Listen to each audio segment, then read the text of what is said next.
BC reservation 44% స్థానిక సంస్థల్లో 44% రిజర్వేషన్లకు వ్యతిరేకంగా కోర్టు నిన్న హైకోర్టు స్టే ఇవ్వడం పట్ల రాష్ట్ర బీసీ ప్రజలంతా జీర్ణం చేసుకోలేకపోతున్నారు. అగ్గాయి మండుతున్నారు వాళ్ళంతా. అరే 3 రోజులు ఎన్నికల షెడ్యూల్ ప్రకటించినప్పుడు స్టే ఇవ్వలేదు, ఎన్నికల నోటిఫికేషన్ వేసినాక స్టే ఇవ్వడం అనేది ఇది బీసీల నోటికాడు ముద్ద లాక్కోవడమే తప్ప ఇంకేం కాదు. దేశ చరిత్రలో ఎన్నికల నోటిఫికేషన్ వేసిన తర్వాత ఎప్పుడు కూడా స్టే ఇవ్వలేదు కోర్టులు. సుప్రీంకోర్టు తీర్పులు డైరెక్షన్స్ ఉన్నాయి. దానికి ఏంటిదంటే ఎన్నికల నోటిఫికేషన్ ఒకసారి వేసినాక స్టే ఇవ్వద్దని. ఎన్నికల సంఘం అనేది ఒక రాజ్యాంగబద్ధమైన స్వతంత్ర సంస్థ. అట్లాంటి సంస్థ నోటిఫికేషన్ ఇచ్చినాక కోర్టులు జోక్యం చేసుకోవద్దని నంబర్ ఆఫ్ జడ్జిమెంట్ ఉన్నాయి.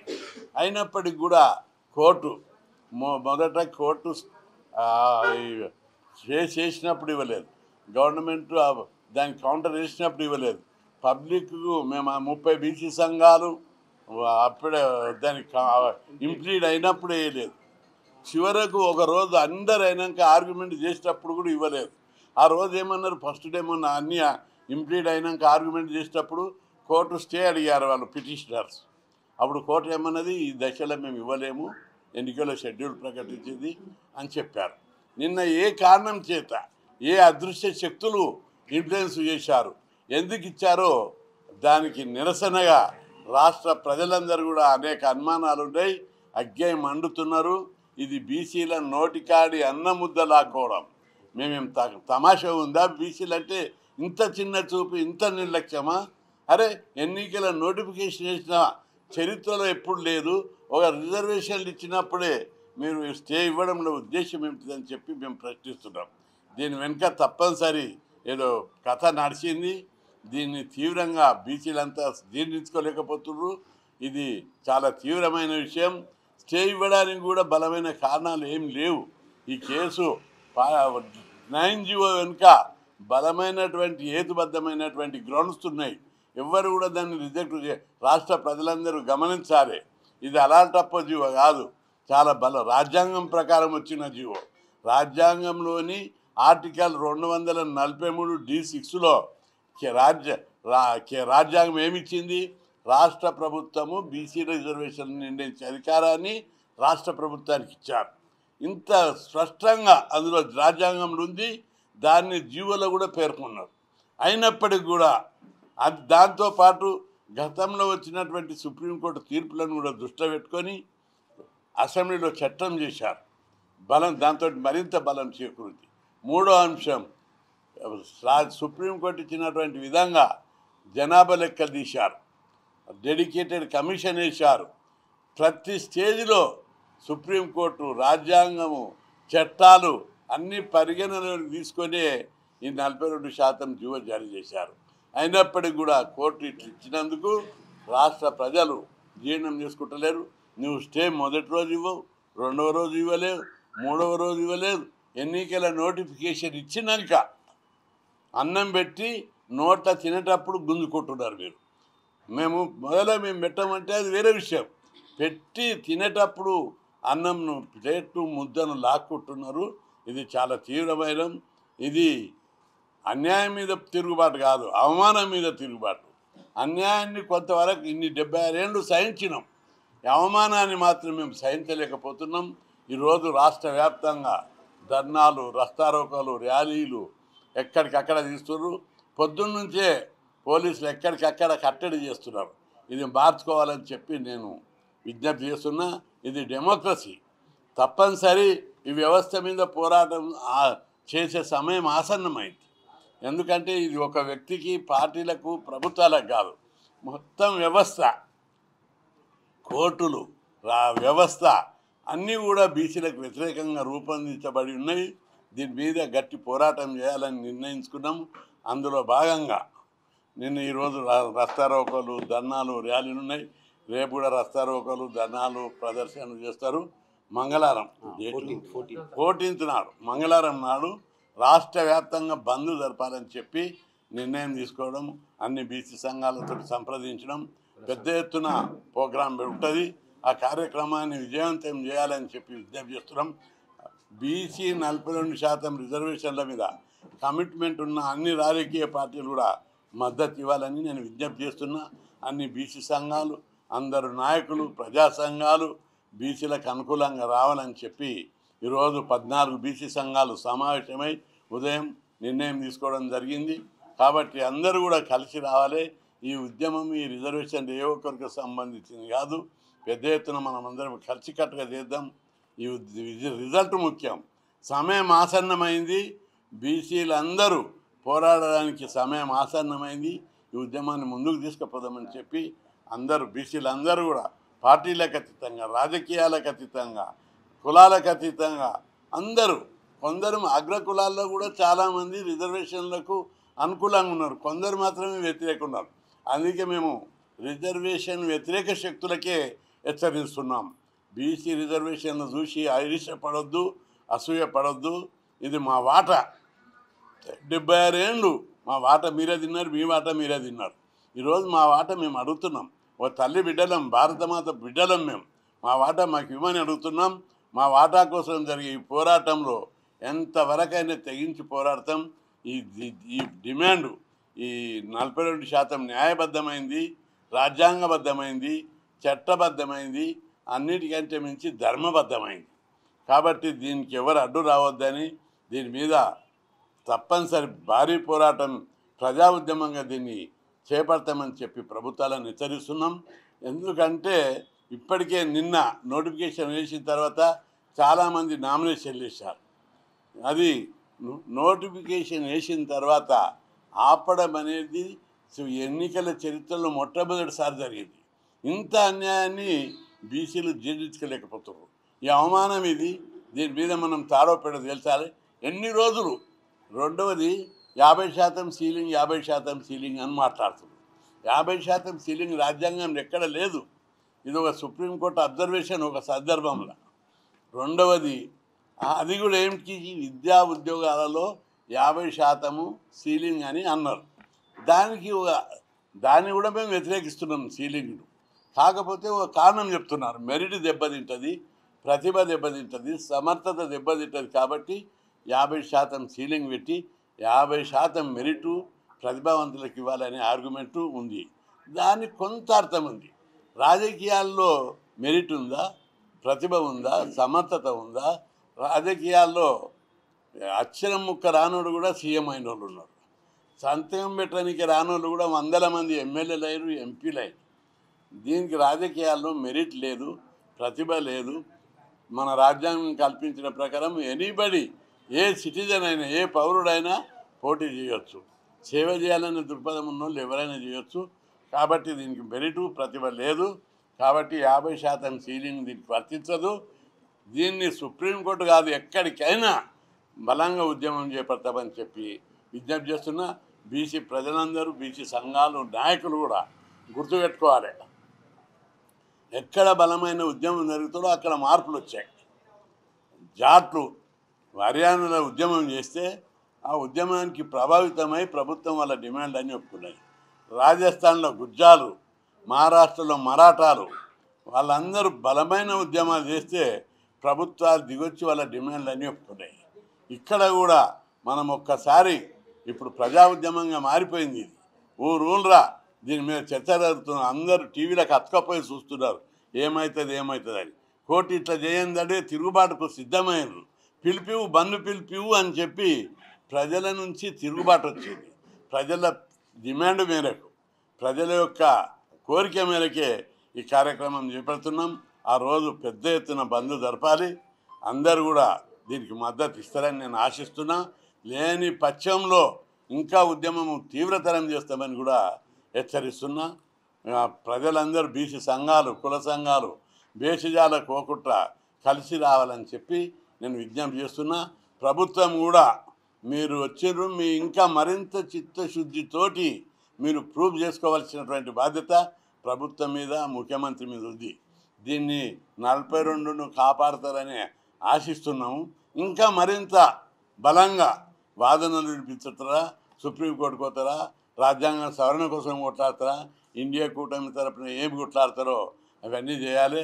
మొత్తం మీద 42% రిజర్వేషన్లు దక్కించుకోవడానికి ఎంతవరకైనా తెగించి పోరాడతాం.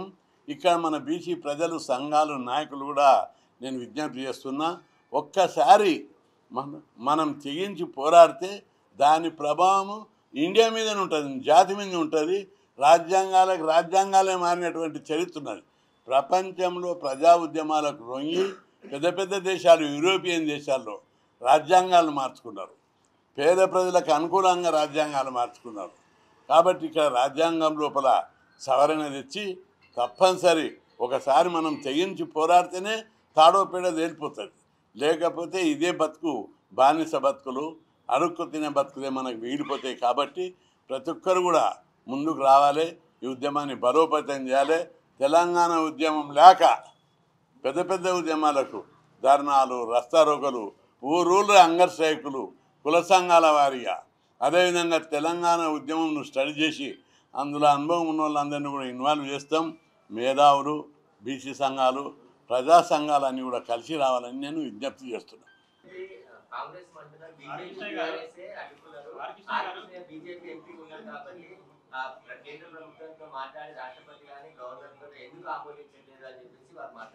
ఎవరు మాట్లాడుతున్నారు? కాంగ్రెస్ వాళ్ళు నా పార్టీ పరంగా కాదు. ఇప్పుడు నేను బీజేపీ ఎంపీ. ఇప్పుడు ఎప్పటికీ 50 ఏళ్ళ నుంచి ఏమున్నా బీసీ నాయకుని ఉందా. మండల్ కమిషన్ ఉద్యమానికి పోరాడినా, 3 సార్లు బంధులు జరిపినాం. అనేక సమసంగ్రామ పరిషత్ అప్పుడు రామారావు రిజర్వేషన్లు వచ్చారు, బంధులు జరిపినాం. ఈ local body reservation NT Ramarao పిల్లలు పెట్టించిన, నేనే అప్పుడు 20% పెట్టించిన. అప్పుడు 100 సార్లు దండాలు చేసినాం. ఆ తర్వాత 34 పెంచాలని కొట్లాడినాం. అప్పుడు కూడా 100 సార్లు కొట్లాడినాం. ఇప్పుడు కూడా అదేవిధంగా బీసీ నాయకునిగా తప్పనిసరి పోరాడతాం. రెండవది బీజేపీ ఎంపీగా కూడా నేను ప్రధానమంత్రిని అమిత్ షాని కలవడం. ఈ మధ్యకాలంలో కుల గణన ఒప్పుకుంది కేంద్ర ప్రభుత్వం. ఒట్టిగానే ఒప్పుకుందా? మేమందరం పోయి కలిసి ఈ కులగణన చేయాలని చెప్పి నేను అడిగితే దానికి తగ్గట్టు అన్ని ఆధారాలు చూపెడితే తప్పనిసరి చేస్తామన్నారు, అనౌన్స్ చేశారు.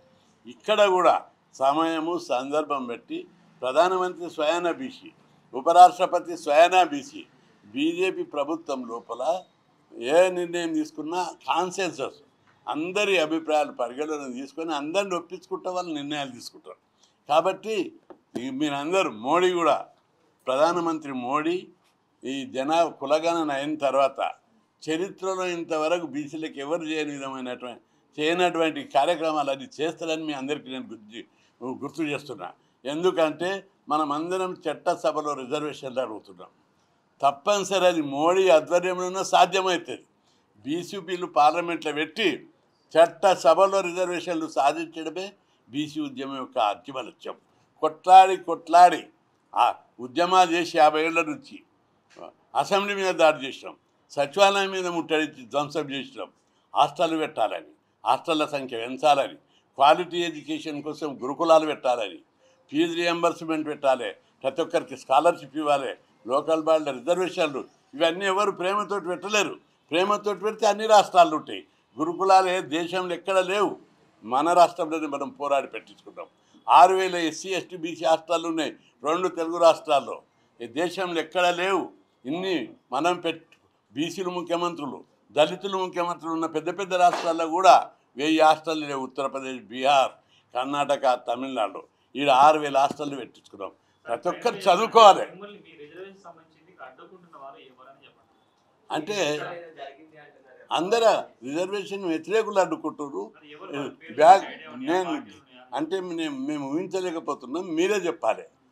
మొదలు కేసు వేసినప్పుడు స్టే ఇవ్వలేదు, ఇవ్వలేదు. మధ్యలో ఇంప్లీడ్ అయినప్పుడు ఆర్గ్యుమెంట్ చేసినప్పుడు అప్పుడు కూడా స్టే ఇవ్వలేదు. రెండవది, మొదటి రోజు పెద్ద ఎత్తున ఆర్గ్యుమెంట్లు అయినాయి. ఆ రోజు స్టే అడిగారు వాళ్ళు, ఇవ్వమని చెప్పింది కోర్టు. తర్వాత ఇప్పుడు నిన్న నోటిఫికేషన్ వేసిన తర్వాత ఏ విధంగా స్టే ఇస్తారని నేను అడుగుతున్నా. ఏ విధంగా గ్రౌండ్ ఉంది? గ్రౌండ్ ఎట్లుంటుంది? ఎన్నికల నోటిఫికేషన్ ఇవ్వడాక స్టే ఇచ్చేటటువంటి పరిస్థితి ఉండదు. ఒక బీసీ రిజర్వేషన్లు పెంచినప్పుడే స్టే ఇవ్వడాన్ని రాష్ట్రంలోని బీసీలు జీర్ణించుకోలేకపోతున్నారు. ఏమిటిది అన్యాయం, ఏది అవమానం అని చెప్పి లేదు లేదు, సర్వే కరెక్ట్ అయింది. అంటే సర్వే లోపల 56% వెళ్ళింది. 56% ఇస్తే అప్పుడేమన్నా కొద్దిగా ప్రాబ్లం.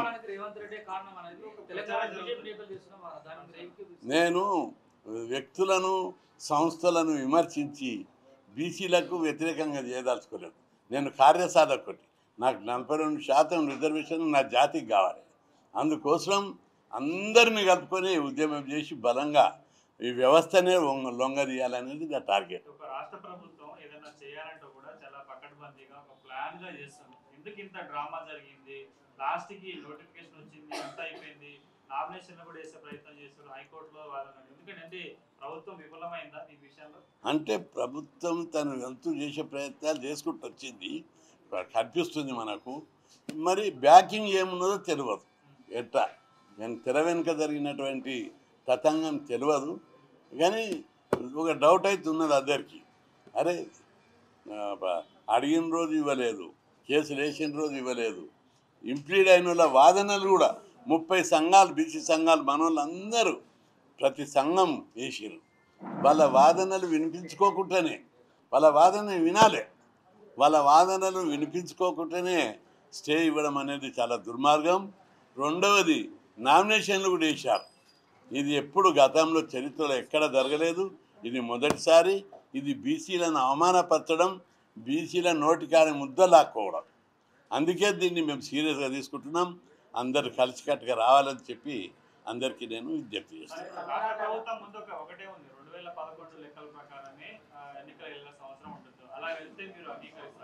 ఏ లెక్కలు? జనాభా లెక్కలు 2011 ఒక భాగం ఎస్సీ ఎస్టీలకు 2011 ప్రతిపాదిక తీసుకుంటారు. బీసీలకు మొన్న జరిపినటువంటి సర్వేనే ప్రతిపాదికగా తీసుకుంటారు. దాని ప్రకారం పోవాలని మేము కూడా అదే డిమాండ్ కదా. కాబట్టి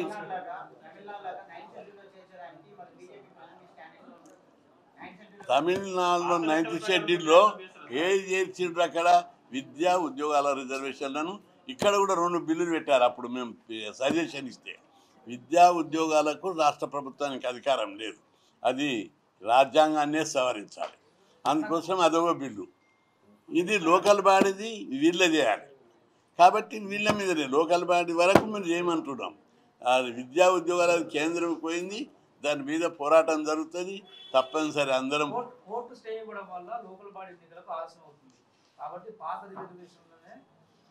పాత రిజర్వేషన్ల మీద ఒప్పుకునే ప్రశ్నే లేదు. ఎంతవరకైనా తెగిస్తాం. ఈ ఉద్యమాన్ని పల్లె పల్లెకి ఇంటికి తీసుకుపోతాం. తెలంగాణ ఉద్యమం కంటే ఎక్కువ ఉద్యమం జరుగుతుంది. ఎందుకంటే పాత రిజర్వేషన్లు పెట్టడానికి ఏ పద్ధతి మీద పెడతావు? పాత రిజర్వేషన్లు అది చాలా, అది వద్దనే కాదు ఇప్పుడు కావాల్సింది.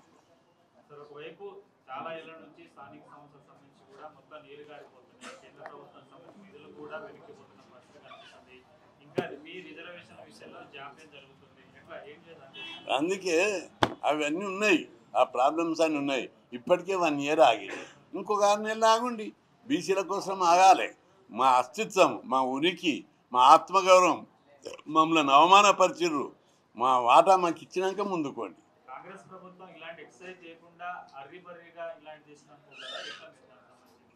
అంటే మనం చూసిన కాడికి కరెక్ట్ రాష్ట్ర ప్రభుత్వానికి అధికారం ఉంది. ఆ ప్రక్రియ జనాభా లెక్కలు తీసిరు, డెడికేటెడ్ కమిషన్ వేసారు, రిజర్వేషన్లు పెంచుతూ జీవో జారీ చేశారు. కోర్టులో కూడా నిజంగా మొత్తమే తప్పుంటే మొదటి రోజే స్టే వస్తుంది.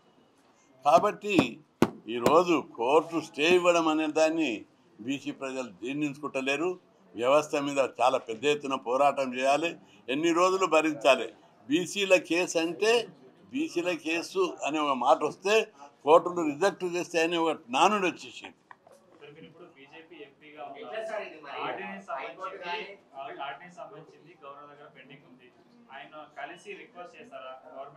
ఇప్పుడు గవర్నర్ దగ్గర 3 నెలల కంటే ఎక్కుంటే ఆటోమేటిక్గా సుప్రీంకోర్టు తీర్పు ఉంది, ఆటోమేటిక్గా జీవో తీయొచ్చు అనేది సాంప్రదాయం ఉంది. దాని ప్రకారం తీస్తున్నారు కదా. కాబట్టి ఇప్పుడు అన్ని ప్రాసెస్లు కరెక్ట్ ఉంది. ప్రజా ఉద్యమం ద్వారానే ప్రభుత్వాలను, ఈ వ్యవస్థను, కోర్టులను నిలదీయవలసినటువంటి బాధ్యత ప్రజల మీద ఉంది. ఇది సందర్భం వచ్చింది, దీని మీద పోరాడకపోతే ఇప్పుడు ఇక అందరు బీసీలు ఇప్పటిదాకా బానిస బతుకులు బతికిరు, అడుక తినే బతుకులు బతికిరు. ఇప్పుడు తిరుగుబాటు చేస్తేనే మన వాటా మనకు వస్తుంది. ఇందులో మనం సక్సెస్ అయినామంటే దీని ప్రభావం రేపు చట్టసభల రిజర్వేషన్లు కూడా వస్తాయి. లేక గవర్నర్ నుంచి అనుమతి రావడానికి 3 నెలల సమయం ఉంటుంది. దానికోసం వెయిట్ చేయకుండా హరిబరిగా జీవో నెంబర్ గవర్నర్ అనుమతి ఈ ప్రక్రియ తెలంగాణ బీజేపీ నేతలు చేసిన ఆరోపణ. బీజేపీ వాళ్ళు రామచంద్రరావు గారు, కిషన్ రెడ్డి గారు ఓపెన్గా సపోర్ట్ చేశారు. అసెంబ్లీలో ఉన్నటువంటి ఎమ్మెల్యేలు 8 మంది కూడా యునానిమస్గా సపోర్ట్ చేశారు. ఇంకా డౌట్ ఎక్కడ ఉంది బీజేపీ మీద? రెండవది, బీజేపీ నేషనల్ పాలసీ, బీజేపీ ఏవి తీసుకున్నా నేషనల్ పాలసీ. జనాభా లెక్కలు వచ్చినాక మీరు చూడండి, వండర్స్ అవుతాయి. జనాభా లెక్కలు, కులాల లెక్కలు వచ్చినాక మీరు విచిత్రపోతారు. మొన్న కులాల లెక్కలు ఎట్లా అనౌన్స్ చేసారు, అట్లయే ఇంకా అనేకమైన జనాభా ప్రకారం విద్య, ఉద్యోగ రిజర్వేషన్లు, చట్టసభల రిజర్వేషన్లు, లోకల్ బాడీ రిజర్వేషన్లు అంతా ఎవరి వాటా వాళ్ళకు ఒక బీజేపీ వల్లనే సాధ్యమవుతుంది. మీరు అందరూ చూస్తారు. ఈ కులాల వారి లెక్కలు అనౌన్స్ చేసినప్పుడు దేశం నివ్వెరపోయింది. అవునా, ఇది నిజమా? అరే 76 ఏళ్ళలో ఎవ్వరు చేయలేదు, బీజేపీ అనౌన్స్ చేసిందా, ఇది ఎట్లా చేసింది అని చెప్పి నివ్వెరపోయారు. ఇప్పుడు కూడా అట్లాంటివి జరుగుతాయి తప్పనిసరి. ఈ చరిత్ర లోపలనే మళ్ళొకసారి తిరగరాసినటువంటి విధంగా బీసీలకు న్యాయం జరుగుతుంది. కాబట్టి ఎవరు కూడా బీజేపీ మీరు చూడండి, బీజేపీ మీద అపవాదులు వద్దు, రాజకీయ కోణంలో చూడకండి. బీసీని ప్రధానమంత్రిని చేయాలని మేము చాలా రోజులుగా డిమాండ్ చేస్తాం. 76 ఏళ్లలో ఎవరన్నా ఒక్కరు ప్రధానమంత్రిగా బీసీని ఇచ్చిర్రా? బీసీని ప్రధానమంత్రి చేశారా? చేయలేదు. ఒక బీజేపీ చేసింది. ఇప్పుడున్న టాప్ పోస్టులు ఇంతకుముందు చెప్పినట్టు రాష్ట్రపతి, ఉపరాష్ట్రపతి, సుప్రీంకోర్టు చీఫ్ జస్టిస్ ఇవన్నీ కూడా బలహీన వర్గాలకి ఇచ్చారు. కేంద్రంలో గతంలో ఎప్పుడు లేని విధంగా 27 మంది మంత్రులను బీసీలను చేశారు. రాజ్యాంగబద్ధమైనటువంటి జాతీయ బీసీ కమిషన్ హోదా కల్పించారు. ఇంకా ఒక్కొక్క స్టెప్ ఏబిసిడి వర్గీకరణ కోసం జస్టిస్ రోహిణి కమిషన్ నియమించారు. ఇట్లా ఒక్కొక్క స్టెప్పు సమాజాన్ని టోటల్గా ఆమోదయోగ్యంగా తీసుకొని కన్విన్స్ చేసుకుంటూ తీసుకుపోతున్నారు. రెండవది, రాష్ట్ర ప్రజలందరికీ నేను విజ్ఞప్తి చేస్తున్నా, తెలంగాణ వస్తుందని ఎవరు అనుకుంటే బలమైన ఉద్యమం చేసినప్పుడు వచ్చేది. బీసీలు కూడా అది రావడానికి 10-12 నెలలు పట్టేది. బీసీలది అంత అవసరం లేదు. 2 నెలలు మనం గట్టిగా ఉద్యమాలు చేస్తే తప్పనిసరి అన్నీ లోకల్ బాడీలో జనాభా ప్రకారం వస్తుంది. మనం ఈరోజు 42 అంటున్నాం, సమయం వస్తే జనాభా ప్రకారం 56 కూడా వస్తాయని చెప్పి నేను విజ్ఞప్తి చేస్తున్నా. మనం చేసే ఉద్యమంతో బీసీల కోసం స్టార్టింగ్ నుంచి పోరాడుతున్నారు. మీలో చాలా సంఘాలు ఉన్నాయి, అన్నిటి కలుపుకోపోతారా? ఈరోజు అన్ని సంఘాలను కలుపుకొని పోతాం.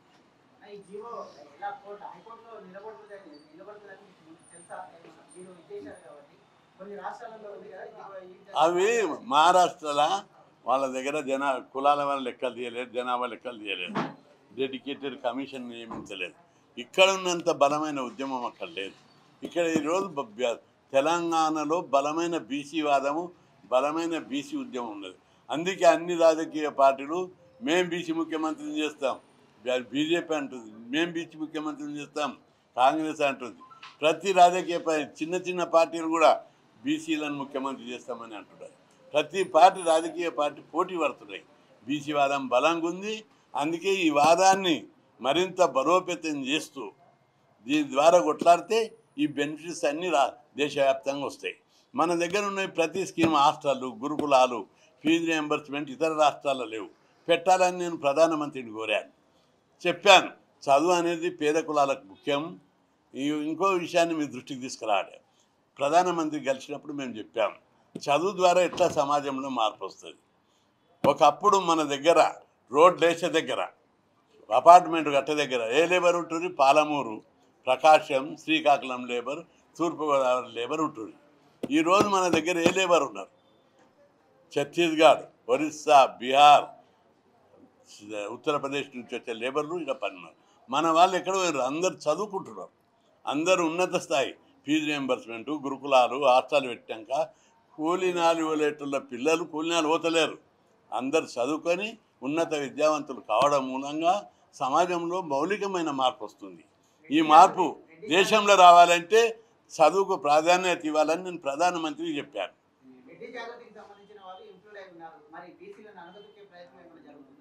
తప్పనిసరి అంటే నేను ఒక కులాన్ని అనగానే బీసీ రిజర్వేషన్లను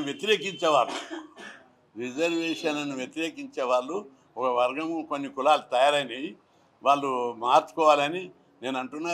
గ్రామాలలో కూడా సోషల్గా టెన్షన్లు అవి వస్తున్నాయి, నాకు ఫిర్యాదులు వస్తున్నాయి. చాలామంది గ్రామాలల్లో సోషల్ కులాల మధ్య గొడవలు జరిగే ప్రమాదం ఉంది. దాన్ని చేయకుండా మనం లీగల్గా ఫైట్ చేద్దాం, ఉద్యమాల ద్వారా ఫైట్ చేద్దాం, ఎలాంటి గొడవలు లేకుండా ఇది సాధించుకోవాలని చెప్పి నేను అందరినీ కూడా చెప్తున్నా, ఓపెన్గా కూడా చెప్తున్నా. అంటే అందరికీ ఓపెన్గా చెప్తున్నా నేను అందరికీ ఈ వ్యవస్థ ఈ బంద్ ఏమిటికి కోర్టు స్టేకు వ్యతిరేకంగా బంధిస్తున్నాం కాబట్టి స్టేను వ్యతిరేకించడం వాళ్ళందరూ కూడా బంద్కు మద్దతు ఇవ్వాలని విజ్ఞప్తి చేస్తారు.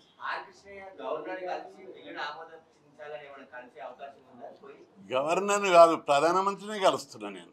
అమిత్ షాని కలిసినా ఒక డిమాండ్ ఒప్పించడా, ఇంకా ప్రధానమంత్రిని కలిసినా చాలా డిమాండ్ల మీద స్టడీ చేస్తున్నారు.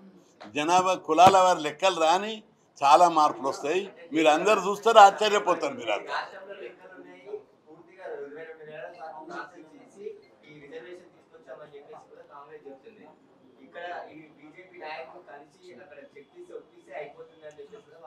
ఇప్పుడు దీన్ని ఎవరు చేయాలి? నేను ఇంకోటి కూడా అంటా, ఎవరిని అట్టు చేయాలని కాదు, కానీ ఇప్పుడు ఇండియా కూటమికి 240 మంది ఎంపీలు ఉన్నారు ఢిల్లీలో, పార్లమెంట్లో, లోక్సభలో. బీహార్లో ఓట్లది ఏదో కింద మీద అయిందని చెప్పి పార్లమెంటు మొన్న పోయిన సెషన్లో 30 రోజులు ఒక్కరోజు కూడా పార్లమెంటు నడవనీయలేదు. ఏది? బీహార్లో ఓట్ల అవకతవకల గురించి. మరి బీసీ రిజర్వేషన్ల మీద వీళ్ళకు పెంచాలి, రాజ్యాంగాన్ని సవరించాలని ఓ 2 రోజులు ఎందుకు బైకాట్ చేయలేదని నేను అడుగుతున్నా. అవన్నీ అడిగి ఎవరిని గాయపరిచి బీసీలకు వాళ్ళని దూరం చేయదలుచుకోలేదు. అందరినీ బీసీలకు అనుకూలంగా తిప్పి ఈ ఉద్యమాన్ని మరింత చేసి మా వాటాకు సాధించాలనేది మా టార్గెట్. కాబట్టి విషయాలు తీస్తే చాలా వస్తాయి, అవి చేయదలుచుకోలేదు. మాకు కావాల్సింది 42% సాధించడం, ఈ ఉద్యమం తర్వాత చట్టసభలో 50% సాధించడం. అందుకు అందరి మద్దతు కావాలి, అందరి సపోర్ట్ తోటి ముందుకు తీసుకుపోతామని హెచ్చరిస్తున్నాం.